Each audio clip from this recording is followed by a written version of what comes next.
The town of Black Hollow had always been a place of mystery, a town swallowed by time, where buildings stood abandoned and streets remained eerily silent even in the middle of the day.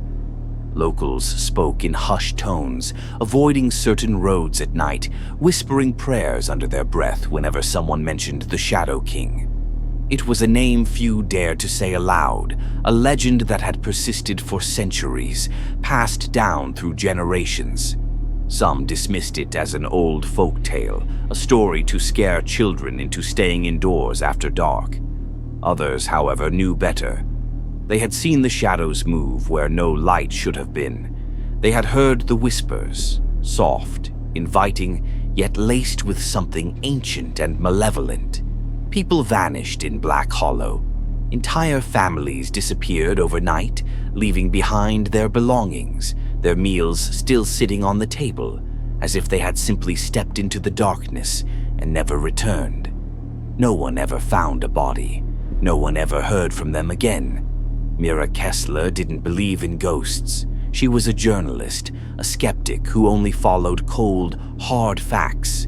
But when she arrived in Black Hollow, something felt wrong. The air was thick, heavy with an unnatural stillness. Every street she walked down felt watched, as though unseen eyes followed her every movement. Even the remaining townsfolk refused to speak to her about the disappearances. They avoided her questions, their eyes darting nervously to the shadows that stretched just a little too far. Then she found it, the name.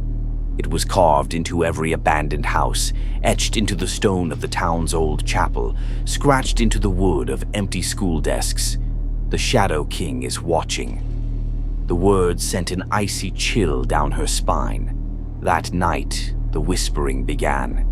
Mira had set up her temporary workspace in an old inn, the only place still accepting guests.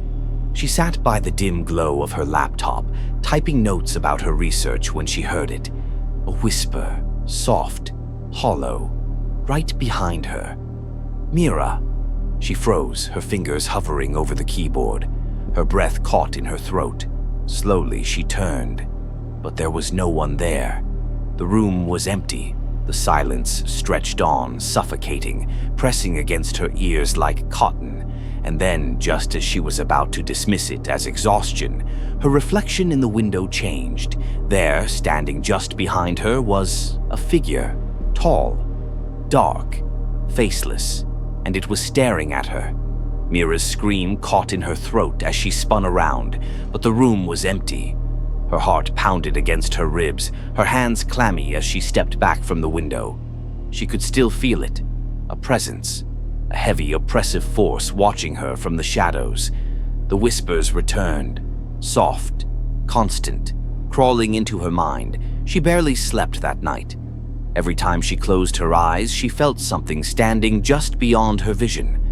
Every time she turned on the light, she swore she saw a shadow move where no shadow should be. The next morning, she found something new. Her mirror, where her own reflection should have been, was covered in handprints. Terrified, Mira threw herself into research. She scoured old town records, piecing together fragments of history that no one had dared to document properly. The first recorded mention of the Shadow King dated back to the 1700s. A man named Elias Grayson had written about a dark figure that haunted him at night, whispering his name. Over time, others had written similar accounts, diary entries, letters, frantic scribbles on abandoned church walls. Every few decades, Black Hollow suffered disappearances, entire families gone. Whole households turned to dust. The survivors never spoke of what had happened, but their silence was more chilling than any ghost story. Mira's hands trembled as she turned the last page of Elias Grayson's diary. "If you hear his whisper, it is already too late." Her stomach twisted. She had heard it. Mira dug deeper. She uncovered missing person reports spanning centuries. The pattern was undeniable. The more people spoke about the Shadow King, the closer they seemed to vanish. The last major case had occurred in 1973. A family of 5, gone without a trace. Their house was found untouched, dinner still sitting on the table. their television still on. No signs of struggle. The only clue left behind, a message scrawled in red ink on the bedroom wall. "He is here." Mira's breath came fast, her fingers shaking as she pushed the papers aside. She needed to leave. Now! Mira packed her bags in a frenzy, her pulse racing. But as she reached the door, she felt it again. That weight, that cold, suffocating presence. Then came the whispers. "Mira, you see me now." Her blood turned to ice. She turned around slowly. And there, in the darkest corner of the room, he stood.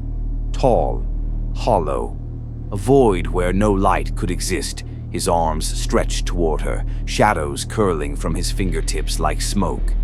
The whispers grew louder, burrowing into her mind, filling every corner of her consciousness. And then, darkness. Mira Kessler was never seen again. Her room remained untouched. The door was locked from the inside. Her belongings were still there, but she was gone. The only thing left behind was her notebook, lying open on the bed. On the last page, written in ink far too dark to be hers, was a message. "The Shadow King is watching," and beneath it, a chilling warning. "You heard his name, now he hears yours." No one speaks about Black Hollow anymore. The town remains frozen in time, a place where silence reigns, where shadows stretch unnaturally long, and where whispers creep through the air.